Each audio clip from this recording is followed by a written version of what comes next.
Great. Well, why don't we go ahead and get started? Thank you all for joining us on this education and childcare partner call. We had initially suspended these calls for the month of July with a plan of getting back together with all of you again at the beginning of August. I will say that CDC's release of their new guidance just a week or two ago, I think, moved up the timeline for having one of these calls. And so we wanted to be available and supportive to all of you in the process of working through thinking about reopening in the fall. So we have, I have a number of slides here for you today, and I think actually the presentation will take most of the hour, and unfortunately might be a little bit dense. So hopefully this holds your attention. But if we need to go over by 15 minutes or so, we can certainly do that. I see there's a lot of interest. Almost 500 people have joined this call. But certainly we will make these slides available after the call on our website, and maybe Lindsay or Cheryl, if one of you could post the link in the chat to where these slides will be made available after the call. And then if you have questions, we'll try and get some questions at the end, but the proper place to post those questions are in the chat.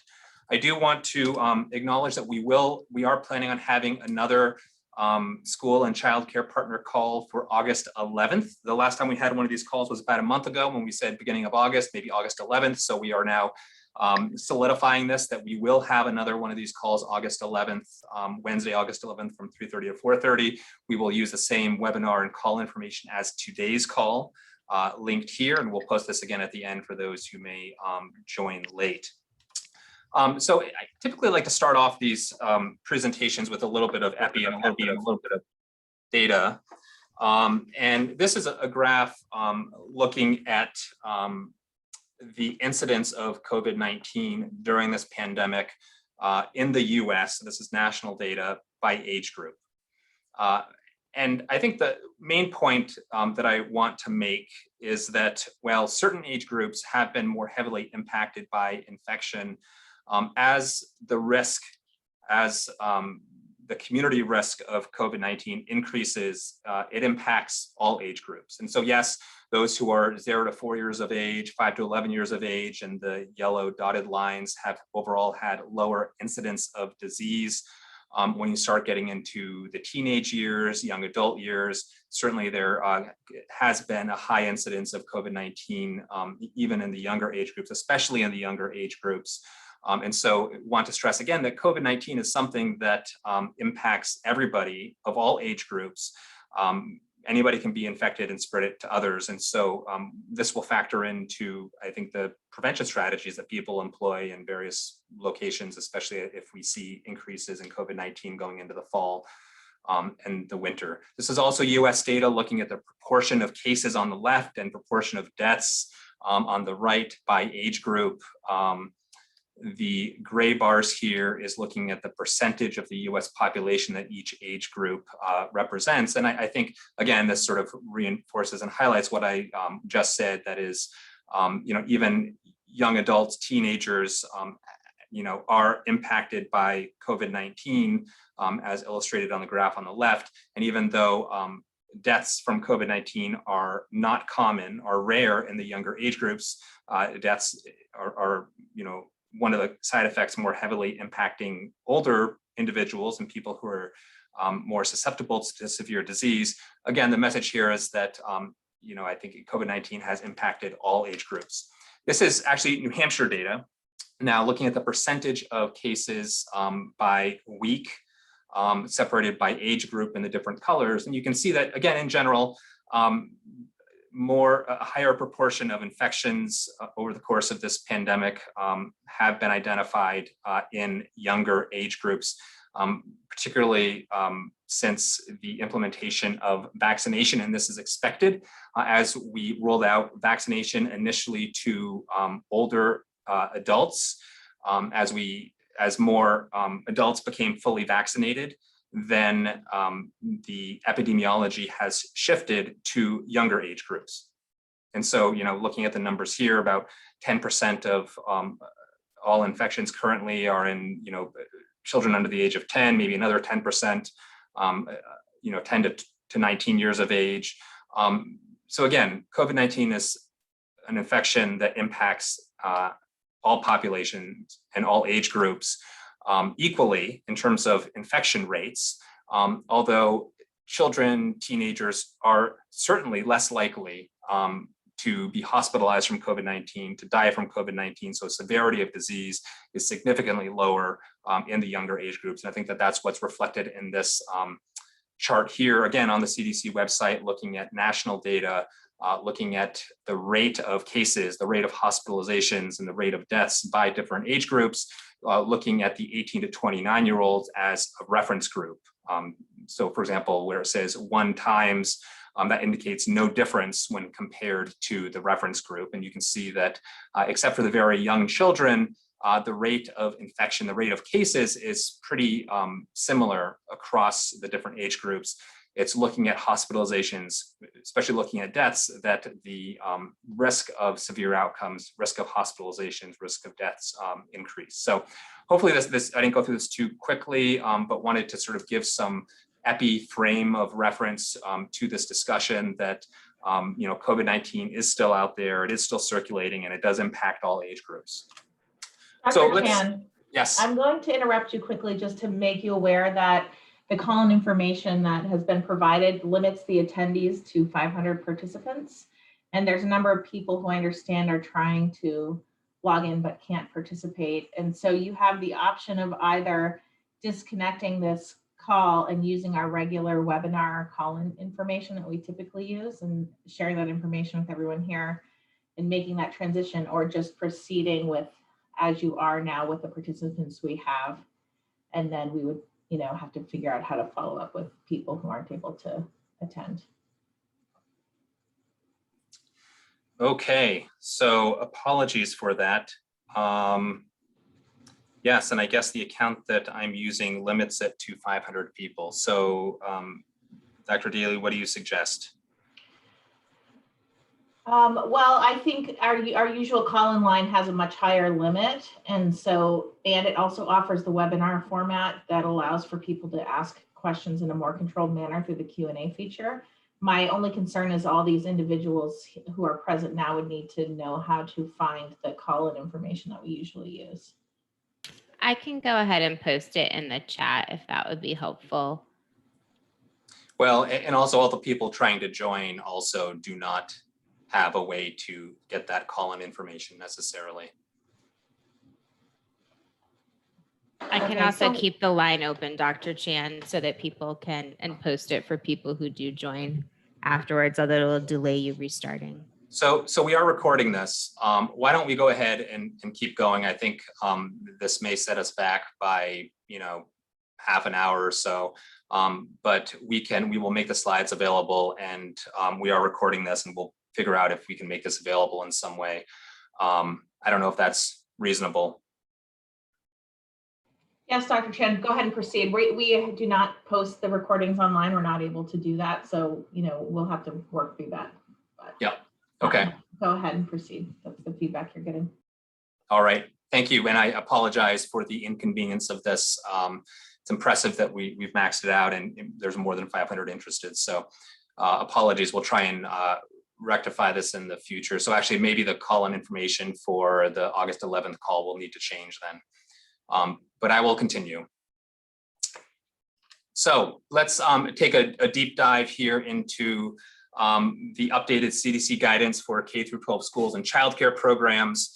And really this is meant to help present some operational considerations.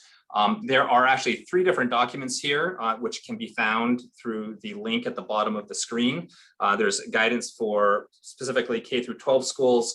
There's guidance for childcare programs, what the CDC refers to as early care and education and childcare programs. These 2 guidance documents are actually very similar, but there are some differences between the different guidance that we'll highlight on this call. And then the CDC updated their science brief, where they outline some of the science behind their recommendations, looking at the transmission of SARS-CoV-2 in these various settings. So I just want to call out first that New Hampshire Public Health the Division of Public Health Services, or DPHS, is not planning on releasing New Hampshire specific guidance for K through 12 schools or childcare programs similar to what we've done in the past.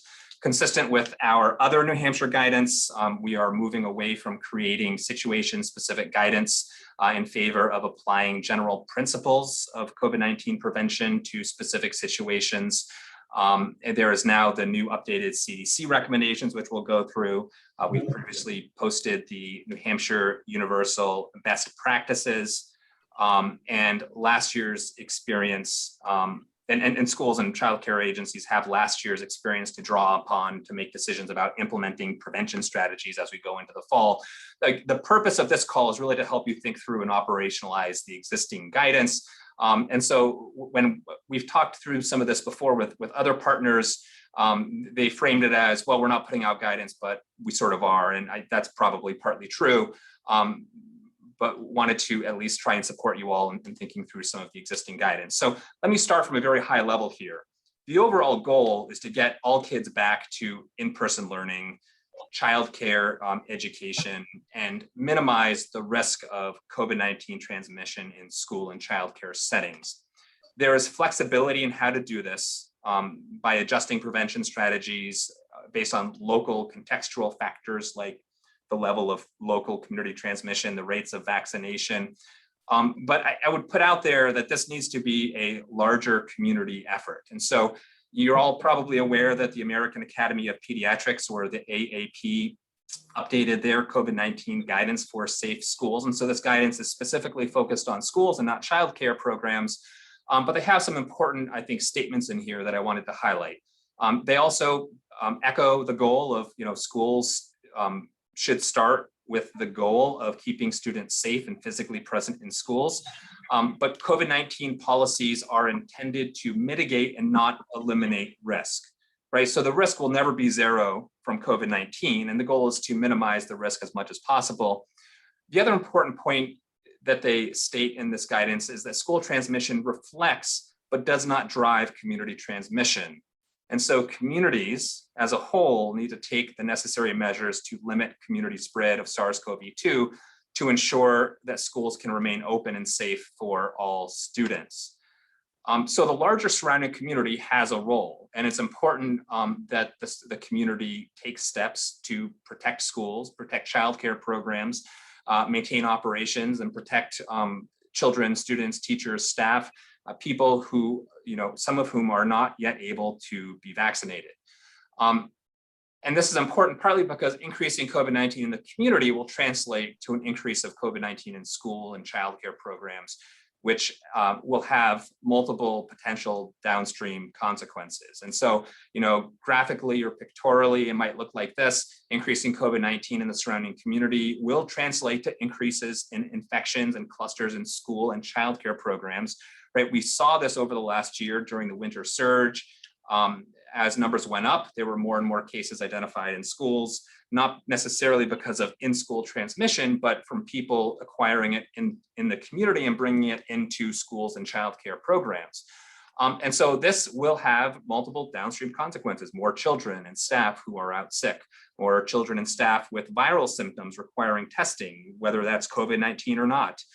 Parents needing to take time off from work, school and childcare staff shortages, which I know many of you have struggled with over the last year, increased risk to people who are immunocompromised, and the potential for increased risk of adverse outcomes. So, hospitalizations, deaths are not common in children, but they still do occur.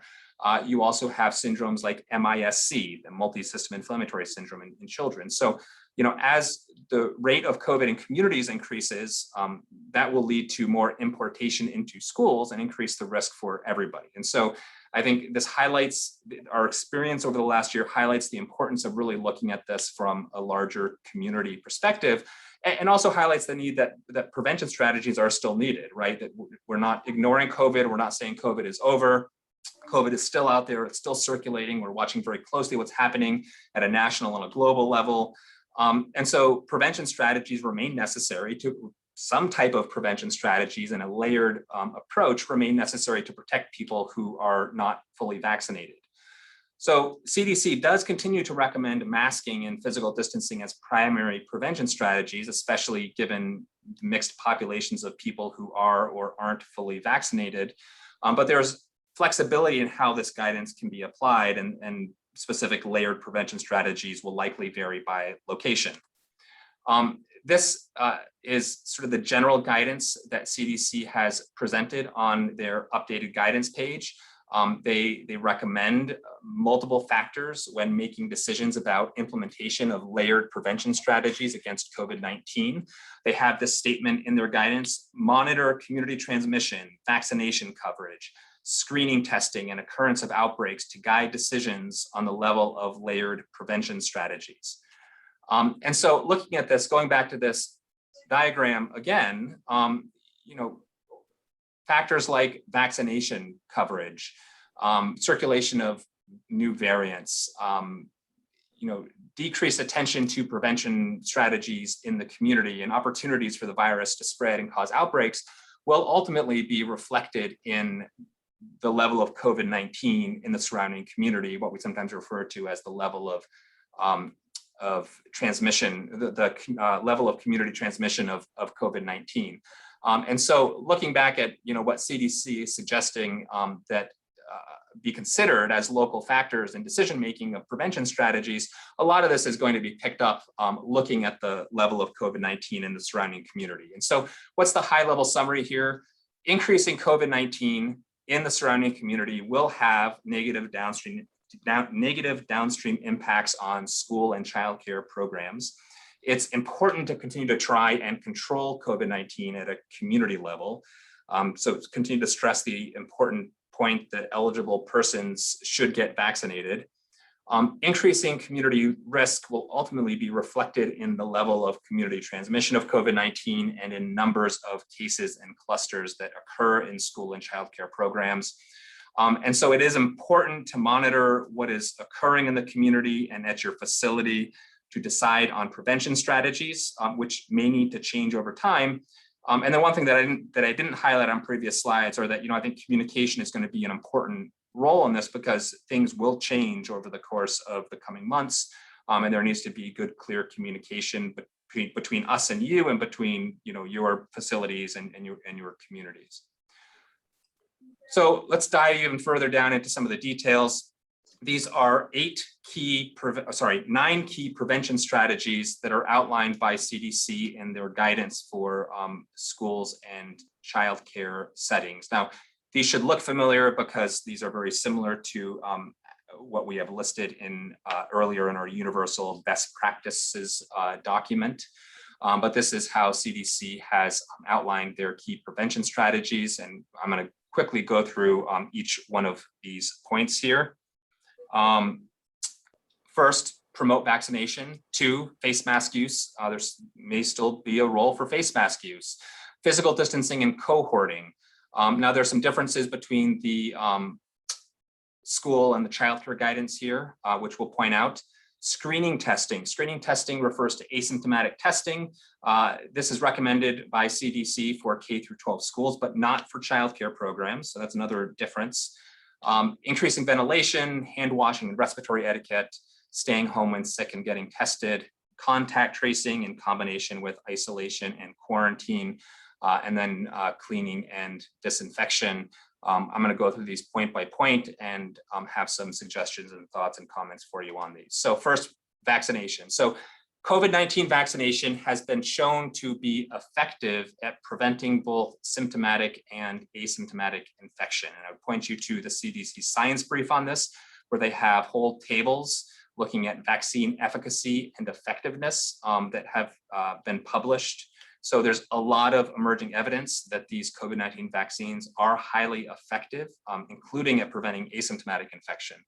But even if somebody is infected after vaccination, which is not common, vaccination is still beneficial and leads to a number of things. One is lower viral loads or less viral shedding from the person who's infected, a shorter duration of viral shedding, lower risk of febrile or severe illness, and then shorter duration of symptoms. And there's a lot of good data and numbers put to these that was recently published in this New England Journal of Medicine article linked here.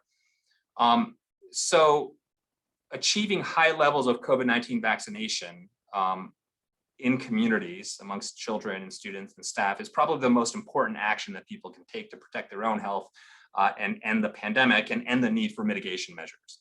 So one of our recommendations has been and continues to be that I think schools should help communicate the importance of vaccination and help actively promote vaccination in their communities and really work with local healthcare partners or our regional public health networks, abbreviated RPHNs, to even look at setting up school-specific clinics to make vaccination readily available. And if you have questions about how to do this and who the correct contact is within your regional public health network, there's a link here. So see the contact list for your respective public health network, where you can reach out to them and begin some of these discussions in anticipation of vaccination opening up to younger age groups.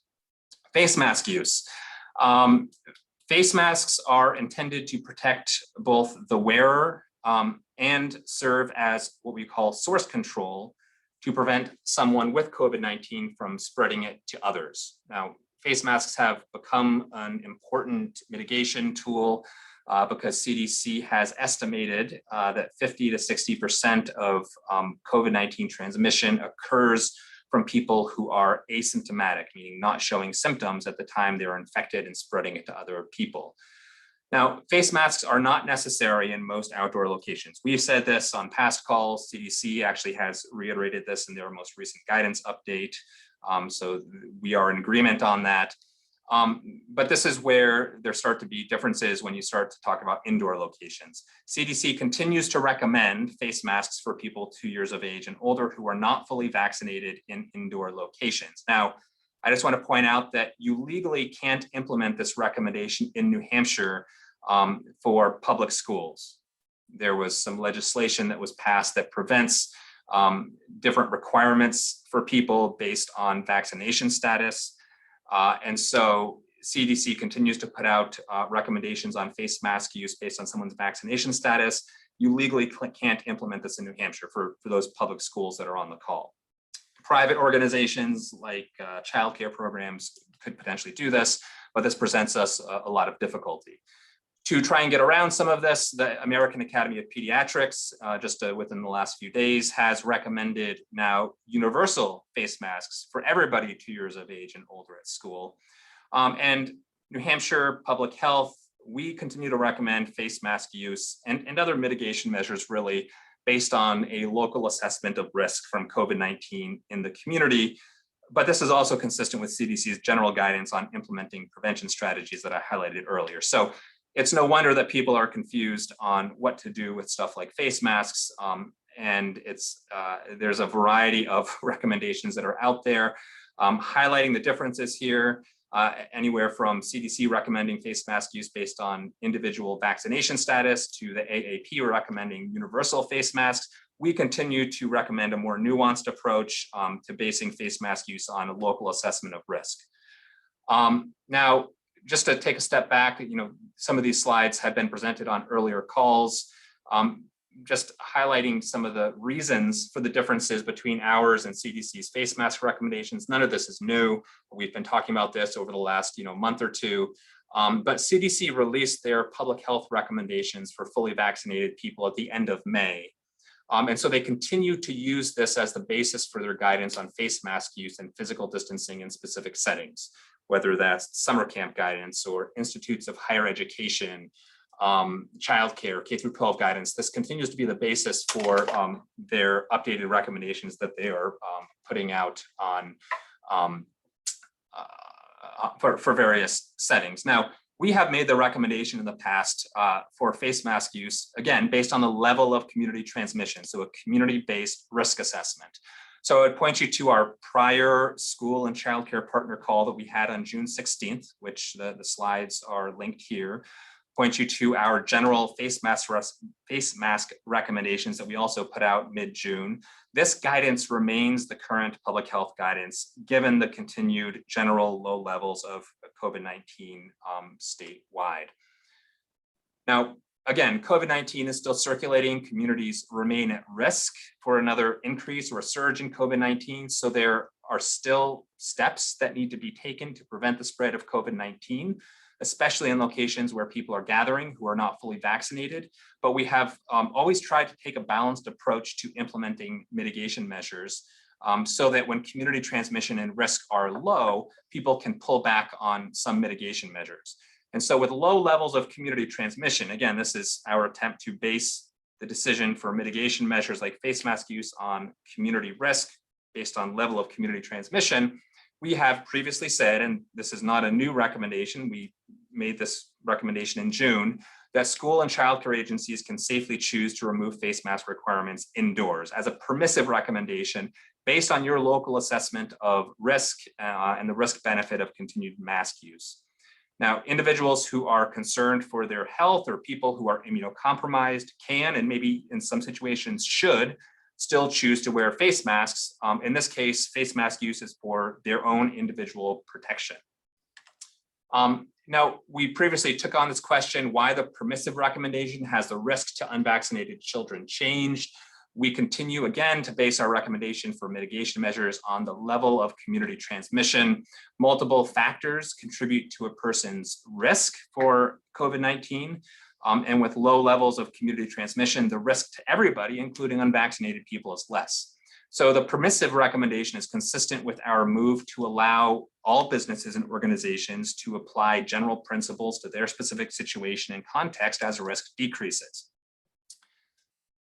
So the risk benefit of face mask use, we have suggested shifts in favor of face masks coming off, particularly in lower risk settings when community transmission is low. Now, the flip side of this is that as COVID-19 and community transmission of COVID-19 increases, more strict implementation of prevention strategies, including potentially face mask use, will become more important, and we'll sort of highlight some of those points.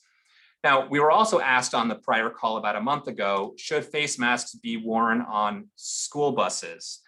And we suggested, given the federal order for requiring face masks on public transportation, given that order, we suggested that you may still need to or want to look at requiring face masks on school buses, but we're a little bit wishy-washy on our answer and suggested you could attempt to go without face masks on school buses.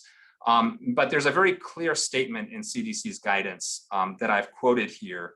CDC's order, referring to the federal order, applies to all public transportation conveyances, including school buses.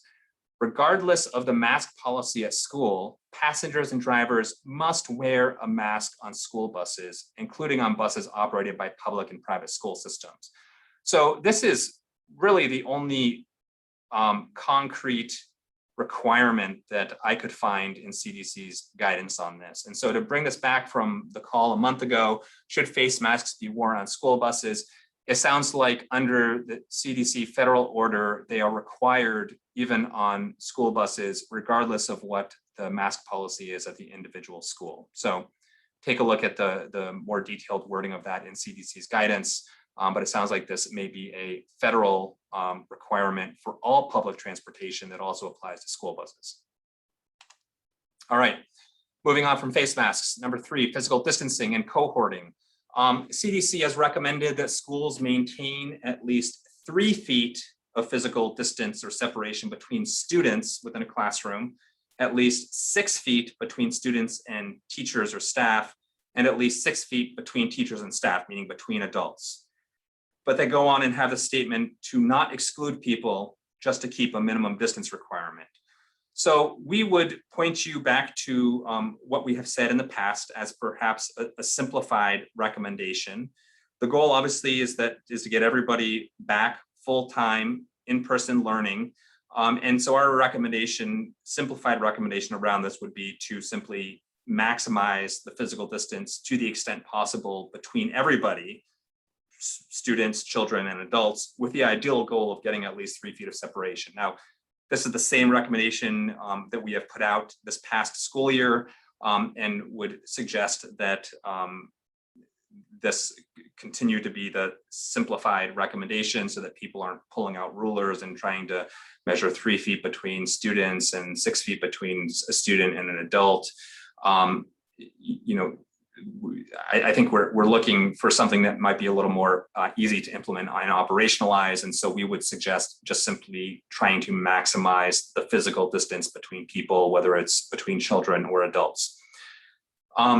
There's a recommendation to continue to implement cohorting in areas where it's feasible. This may not be feasible for older, classrooms, for example, in schools. This is going to be more important for childcare agencies where physical distancing between young mobile children is not possible. And this is one of the differences in CDC's guidance between their K through 12 schools and their childcare guidance. They acknowledge the difficulty of maintaining physical distancing in childcare classrooms and suggest that there should be more attention to cohorting than trying to maintain strict physical distancing and separation in the younger age group. We would also suggest that as community transmission increases, more strict cohorting and potentially consideration for smaller sized cohorts for childcare settings be considered as well. So again, this is where, basing mitigation measures, prevention strategies on the level of community transmission may come into play. Screening testing. Screening testing is not currently recommended by CDC for childcare programs, so this only applies to K through 12 schools. Screening testing refers to testing people who are asymptomatic, meaning without symptoms, to detect infection early and prevent spread of COVID-19. When prevalence of the disease is low, however, the risk of a false positive result is greater. Right, the positive predictive value of a test is dependent on disease prevalence. This is especially true with the use of antigen tests for asymptomatic testing. So CDC recommends screening testing in K through 12 schools in areas with higher levels of community transmission, especially if other prevention strategies are not implemented. CDC suggests that testing should ideally be conducted at least once a week with rapid report of results, meaning within 24 hours to be most effective. Testing can be done on only a proportion of students or staff or targeted to higher risk activity groups like on sports teams.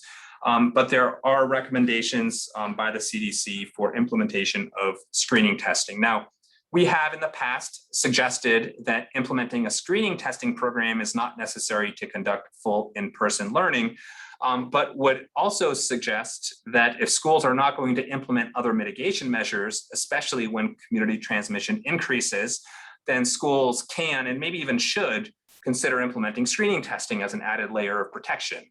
Again, especially when the surrounding community hits a substantial level of community transmission. So this is a consideration for all of you. CDC has more details on their website, including a table. We have put out guidance, New Hampshire's Safer at School program, or SAF program, which is focused on trying to implement or support schools to do screening testing if desired. Again, there's no requirement for this, but there is now funding and support available to do this. This was talked about on a call with, I think, school and superintendent leadership a couple of months ago. It's not too late to sign up if there's interest. We would recommend emailing this address, sass, S-A-S-S, at dhhs.nh.gov to get more information and certainly take a look at the guidance that is linked above. Number 5, and I'm sorry, I'm going through this rapid fire. Hopefully everybody is keeping up and your eyes aren't glazing over yet. Increasing ventilation. So ventilation involves removing indoor air and replacing it with fresh outdoor air. Ventilation helps remove and prevent buildup of respiratory droplets and aerosols in an enclosed space. And so CDC has a number of updated guidance documents, one of which is about ventilation in buildings, but they also have guidance specifically for how to improve ventilation in school and childcare programs.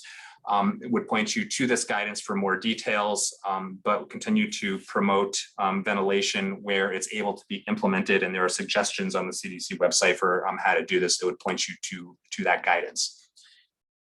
Number 6, hand washing and respiratory etiquette. Of course, wash and sanitize hands frequently.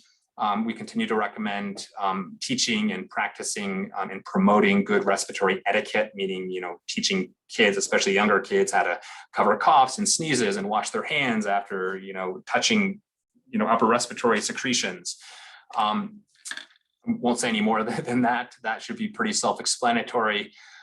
Number 7, staying home when sick and getting tested. So we continue to recommend here in New Hampshire a low bar for excluding and testing people with new signs or symptoms of a viral infection or a viral syndrome.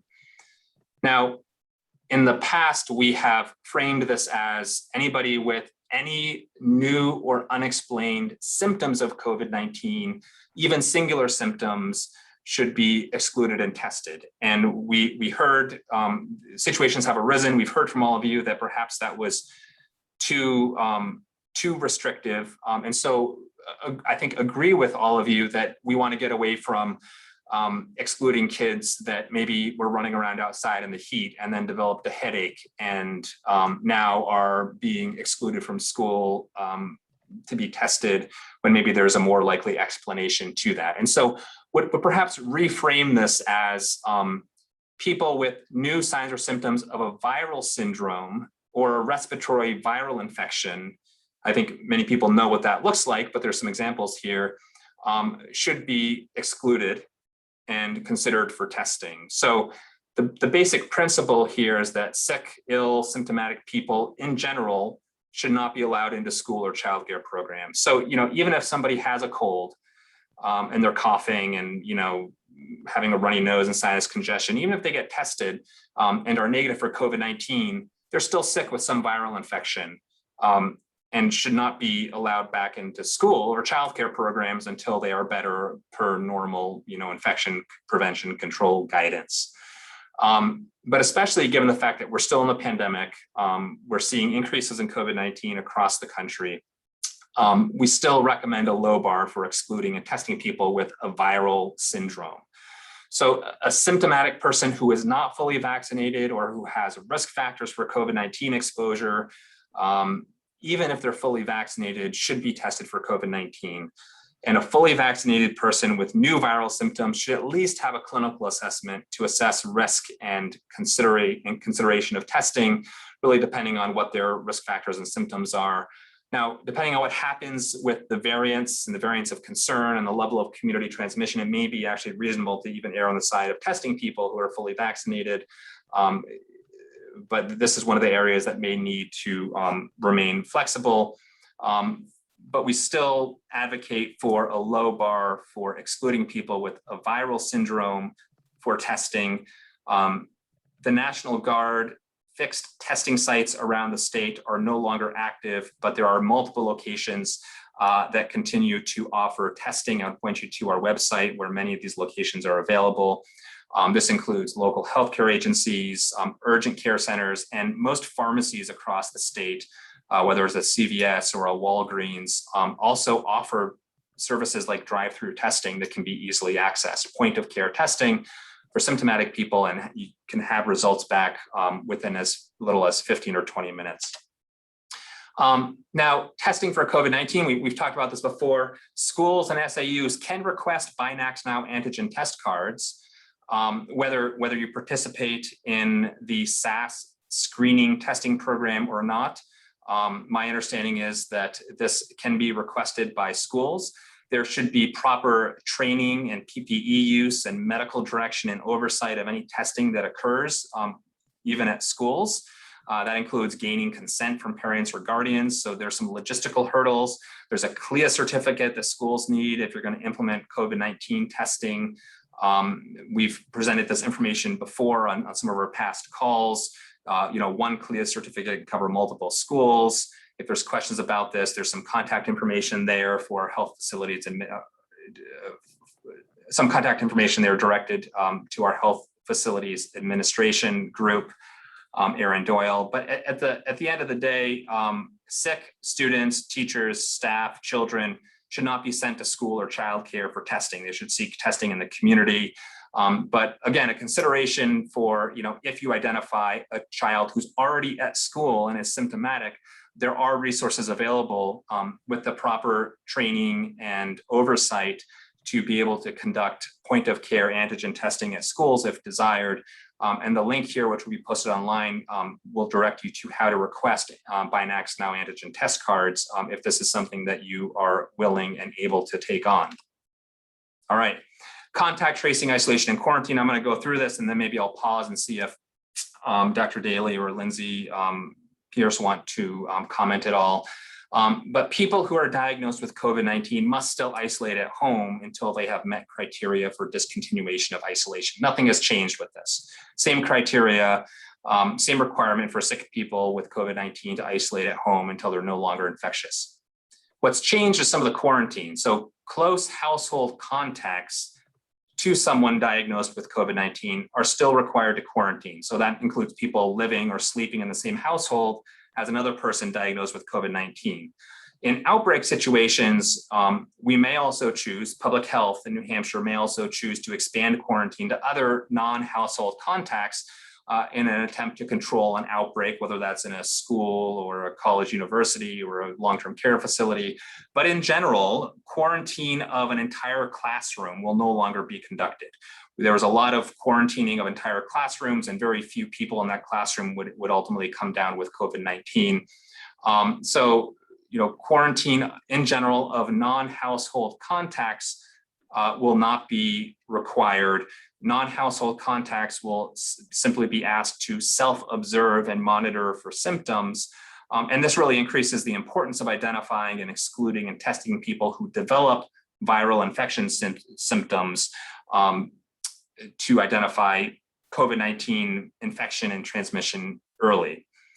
I would point you to the guidance linked here, the self-isolation guidance. We also have updated guidance from a month ago on what to do if someone was exposed to COVID-19, and there's now separate guidance for quarantine of household contacts and self-observation guidance on this webpage linked here. And then finally, actually, I was going to pause and see if Dr. Daly or Lindsay Pierce want to chime in at all on this. Thanks, Dr. Chan. This is Lindsay Pierce. I just wanted to mention, because there's a number of comments regarding the school toolkit in the chat, and we are in the process of updating the school toolkit that is specific to COVID. Many of you have accessed this over the last year and a half. The contents of that update will be based on this presentation, so you have the information here as of what that update will be, but we expect that to be updated in the next couple of weeks. It will be posted to our website, and we thank you for your suggestions of also sending out an alert through the New Hampshire School Nurse Association and through the DOE to let you all know that that has been updated, and we will do that as well. Great, thank you. And then finally, number 9, we're getting towards the end here. Thank you for bearing with us. Cleaning and disinfection. So CDC has guidance on cleaning and disinfection of facilities. They generally recommend cleaning once a day is usually enough to sufficiently remove potential virus that may be on surfaces. But if a person with COVID-19 was diagnosed and identified in your facility within the last 24 hours, they recommend cleaning and disinfection of the spaces where the person was in contact with. So when disinfecting, you should use an EPA List N disinfectant effective against COVID-19. But in general, we're trying to scale back on the amount of cleaning and disinfection that has been conducted over the last year, with a focus really more on routine cleaning and then reserving disinfection for spaces where someone with COVID-19 may have been present. So the next 2 slides are going to summarize, I think, the last 30. So here's a potential suggested approach to implementation of these 9 prevention strategies summarized here. Promote vaccination, work with your local healthcare partners and public health networks to make vaccination readily available. Regarding face mask use should be based on a local assessment of risk primarily the level of COVID-19 in the community. Face masks in outdoor locations are generally no longer recommended either by us or by CDC. And when the level of COVID-19 is low, schools can choose to remove face masks indoors. This is our permissive recommendation. But if the level of community transmission and the risk increases, then you should consider more strict implementation, or can consider a more strict implementation of face mask use, but this really needs to be done in the context of your ability to implement other prevention strategies. And if face masks are not required, then there should be at least a strong recommendation for face mask use. I'm going to talk more about this in a minute because I know this has been a contentious issue. Number 3, maximize physical distancing and continue to cohort groups that are unable to physically distance where you're able to. This is more important. Cohorting is more important in childcare settings, perhaps, than in older age groups at school where it's less feasible to do so. Screening testing, meaning asymptomatic testing, probably has low added benefit when community transmission is low, but can be considered by schools, especially if other prevention strategies are not being used and community transmission of COVID-19 is increasing. There is still a role to optimize and increase ventilation. There should always be focus on good hand washing and good teaching and promoting of respiratory etiquette. We continue to recommend a low bar for excluding sick people, meaning people with viral syndromes, to stay out of school, and childcare agencies stay home and get tested. Testing is particularly important if they have risk factors for exposure or are not fully vaccinated. And then if you identify somebody with COVID-19 who is present in school or in your childcare agency, I'm sorry, I don't mean to leave out childcare agencies from some of this, please notify public health. The infected person will be required to isolate. Household contacts will be required to quarantine, and in general, all others will be asked to self-observe and monitor for symptoms. If we get to the unfortunate situation where there is an outbreak, we may, and we have the ability to recommend additional quarantine for non-household contacts. But in general, quarantining entire classrooms of children and students is no longer going to be our approach. And then finally, routine cleaning is recommended, and then disinfection if somebody with COVID-19 was present. So just a few more slides here. Should schools and childcare programs change their current operations over the summer based on CDC's updated guidance? So there are no requirements for implementation of prevention strategies at school and childcare programs or other businesses.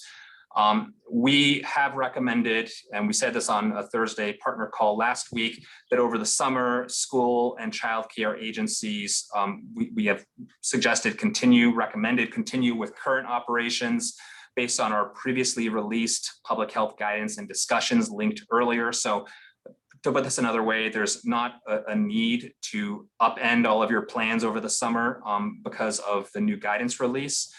Levels of COVID-19 across the state generally continue to be low in most communities. So we would suggest that continuing with your current operations and plans over the summer remain appropriate.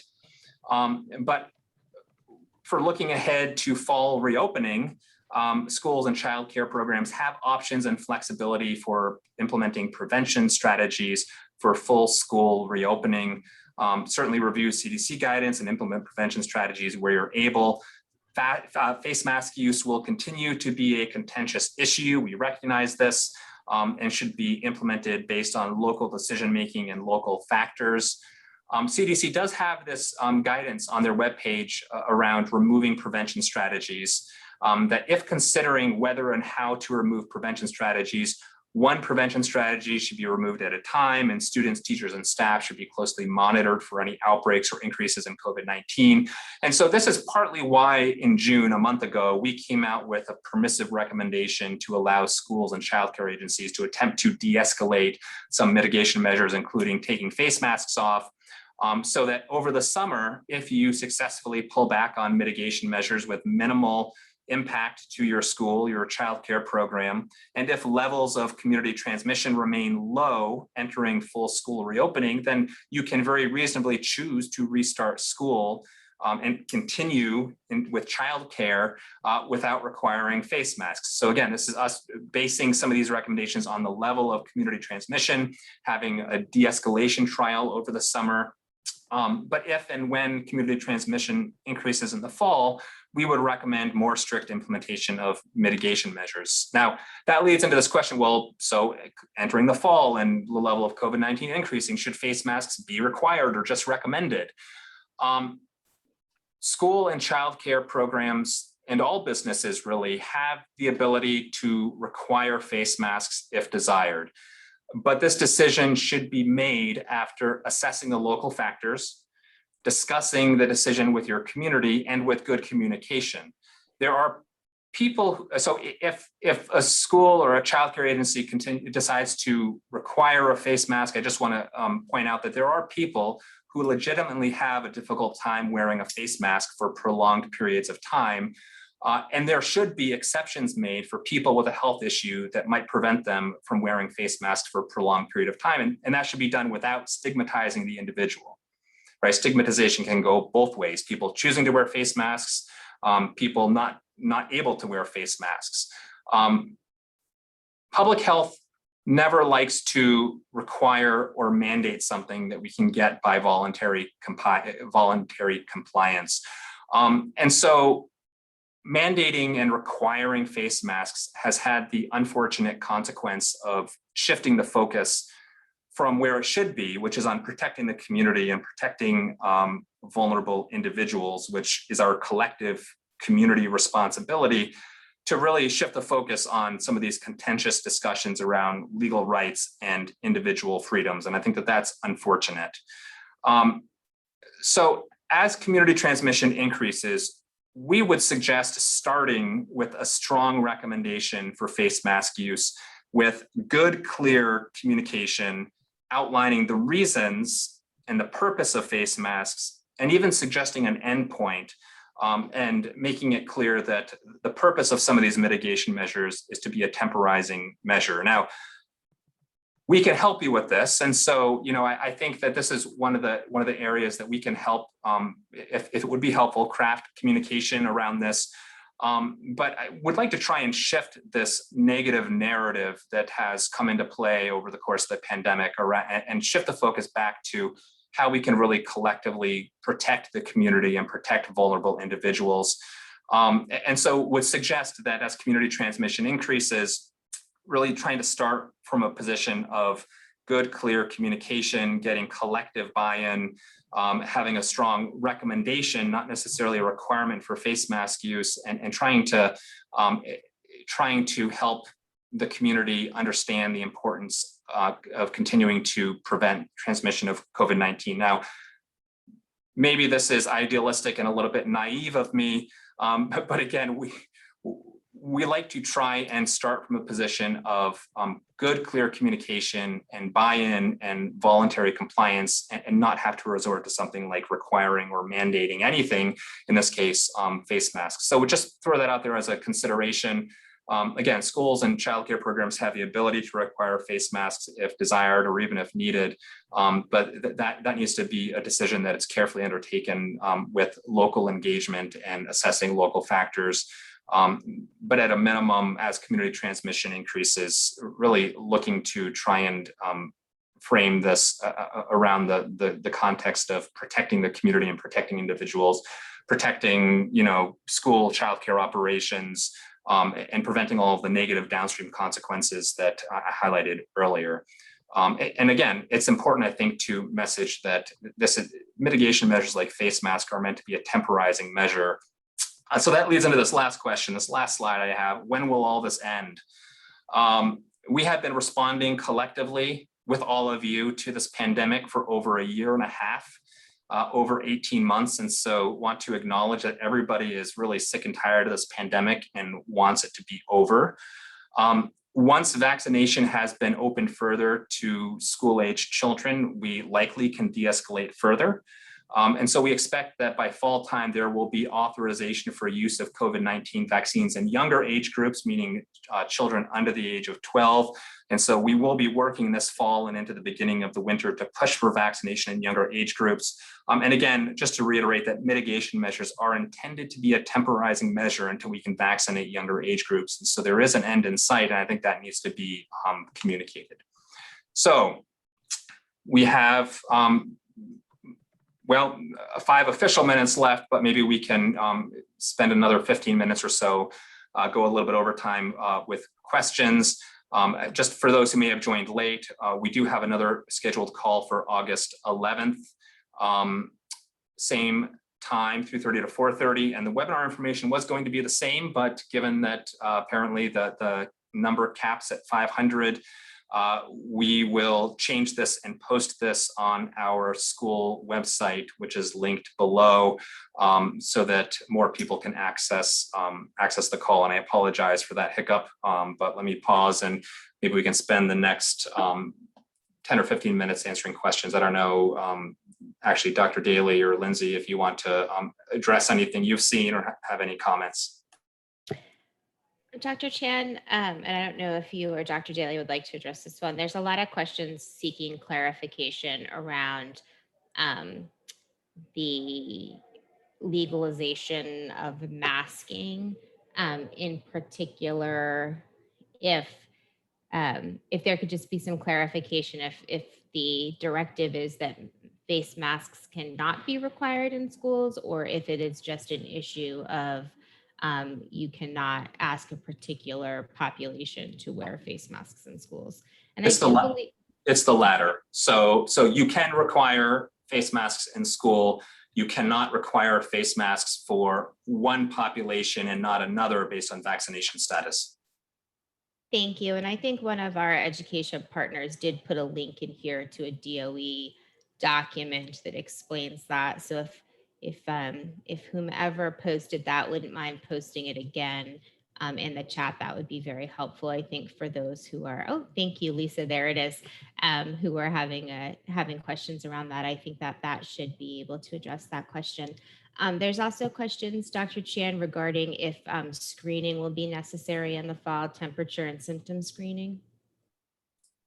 Yeah, great question. I think generally we have all found that requiring temperature taking and symptom monitoring every day, and either at the school or at the childcare program, or requiring it through an app before somebody comes to school, has generally been low yield.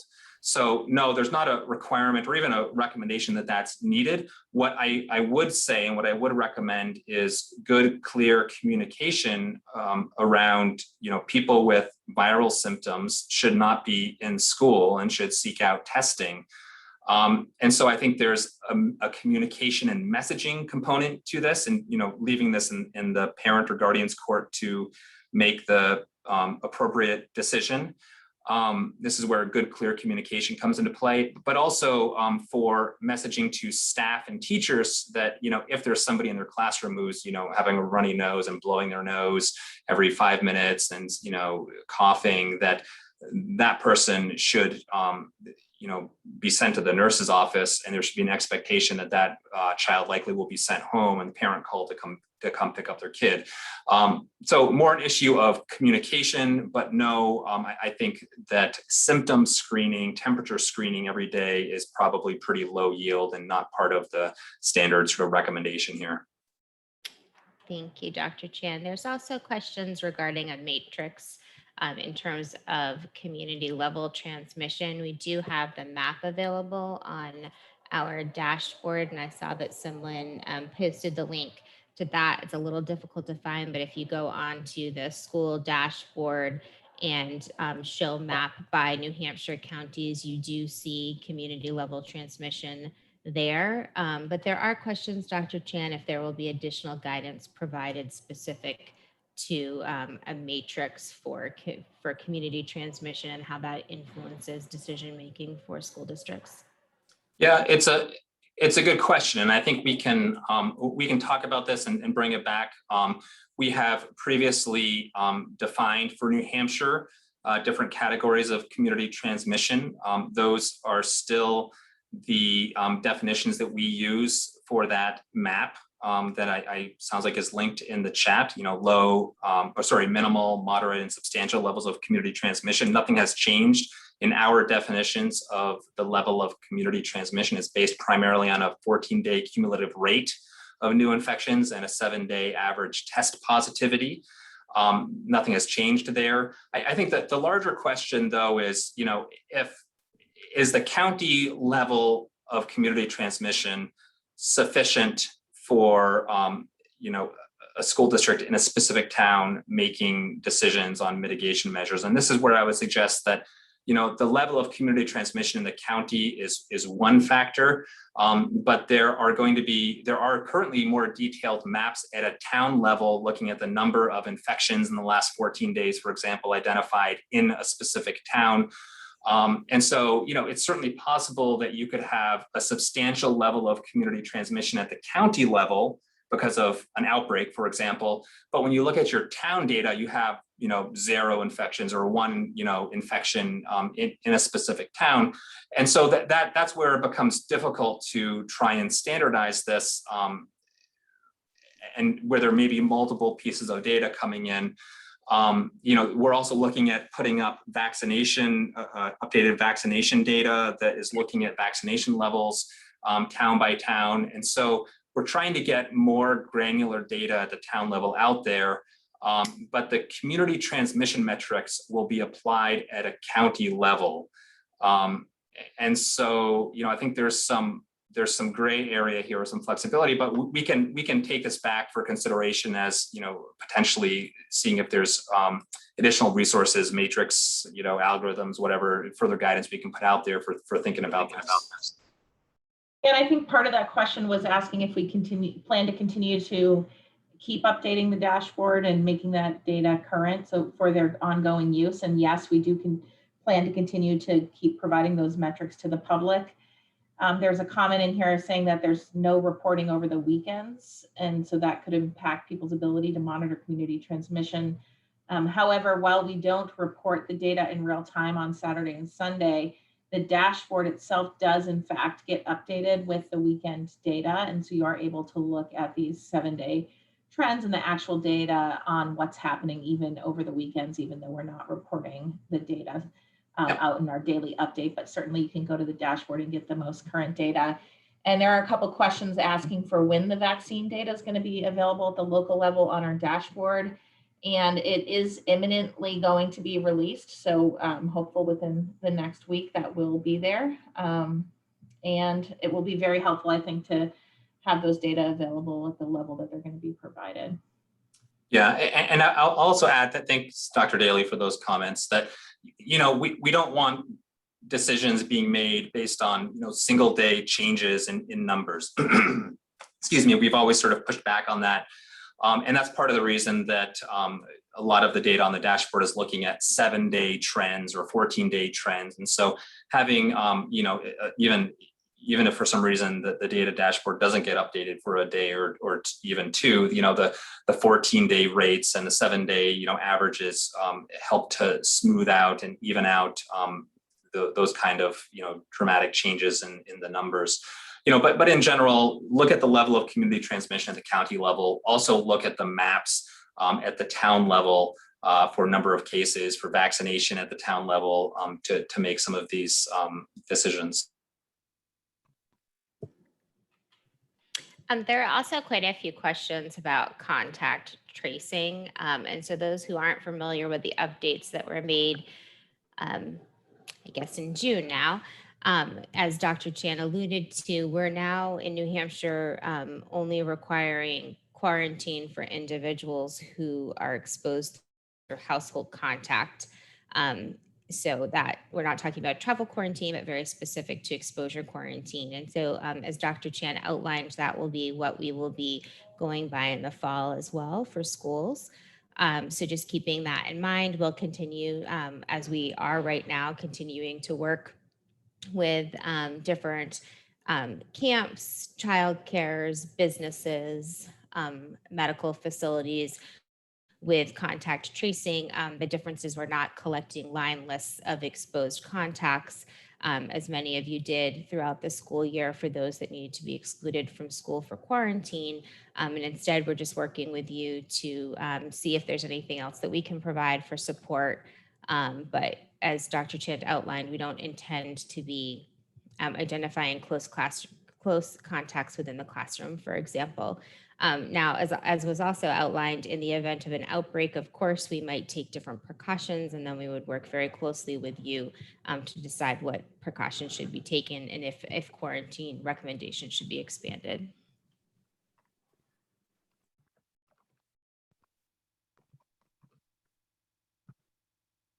Dr. Chan, there's quite a few questions about if you have any specific recommendations for spacing during meals, and if specific to reopening water fountains within the school. Interesting question on the water fountains. I think you can reasonably choose to reopen water fountains and implement routine cleaning in use of water fountains. I don't think we are needing to be that restrictive anymore. Regarding mealtime, again, this is something that could change as community transmission increases, but I think our general recommendation would be to try and maximize physical distancing between students. Is 6 feet necessary? I think it's going to depend on your space limitations. That's maybe still the ideal. Would aim for at least 3 feet. Are physical barriers necessary then? I think we're trying to generally pull back on the use of physical barriers, and so would suggest that if you have them, you could still use them, but would suggest that maybe they're not as necessary or as important, and not part of the recommendations that CDC has come out with. So I think there's been a general move away from recommending use of barriers in some of these settings. And so I would focus more on trying to maximize the physical distance between students. Given the number of questions that are specific to contact tracing, I think on our August 11th call, we can spend more time focusing on that. But right now, a close contact outside of the home is not required to quarantine. So right now we suggest self-observation in those cases, but not an actual quarantine, and it's only household contacts who we are requiring to quarantine. So hopefully that provides the clarification folks were seeking, and we did post those links to where you can find the quarantine guide, the isolation guide, as well as the self-observation guide. And there's a great clarifying question around is quarantine requirements based on vaccination status, and we should clarify that those are for unvaccinated contacts.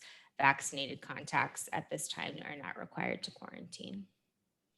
Correct. And so we frequently gotten the questions of, what about fully vaccinated household contacts? Will they be required to quarantine? And so no, even the higher risk household contacts, if they are fully vaccinated, will not be required to quarantine. There's another great clarifying question here around what does household contact mean? So in the sense of that typically means individuals who are living together, but there are also other situations like if you're sharing a home with individuals outside of your home, if you have sleepovers, those are really high risk situations where we would consider that level of contact a household contact. We do provide that additional information in our quarantine guide. So I do encourage everyone to check that out if you haven't seen it since it's last been updated, because we do include information about those caveats in there. So when we're talking about unvaccinated kids at a sleepover, and if one of those kids was to become positive for COVID-19, we would require quarantine for the other attendees.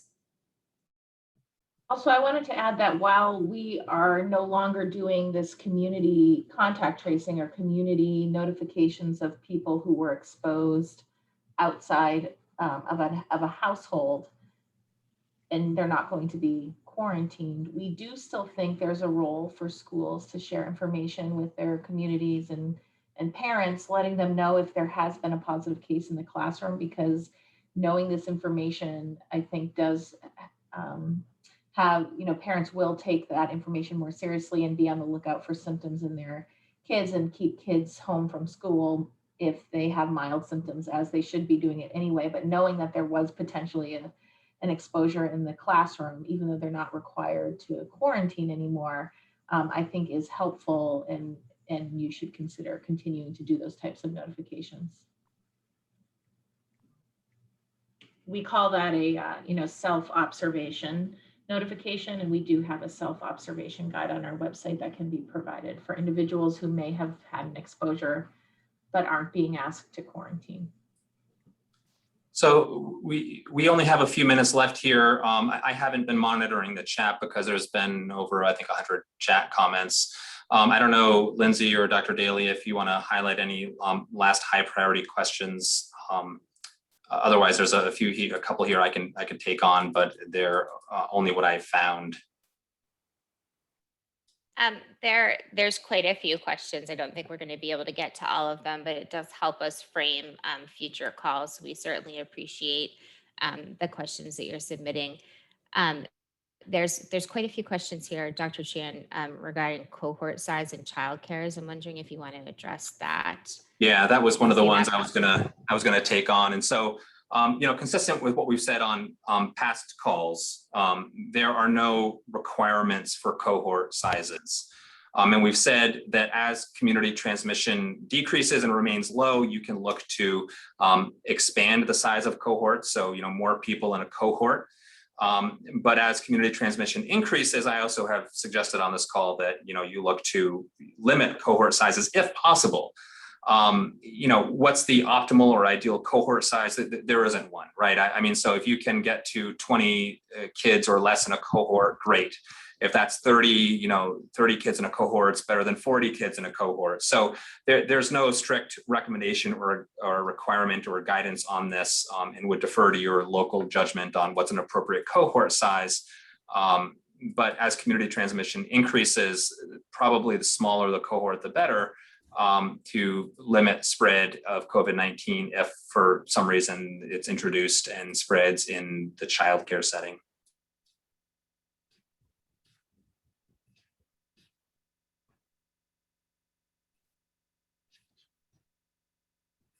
Okay, Dr. Chan, I think, there are a lot of comments in the chat that I think we can go through and use that information to prepare for our next call or investigate some of the questions that are being asked. But I don't see any more that I think are urgent for answering today. Great. So thank you for joining us. We will have another call August 11th. We will update the call-in information so that we can have more than 500 participants. That will be posted on our the school section of our COVID-19 website. So look there for the updated information.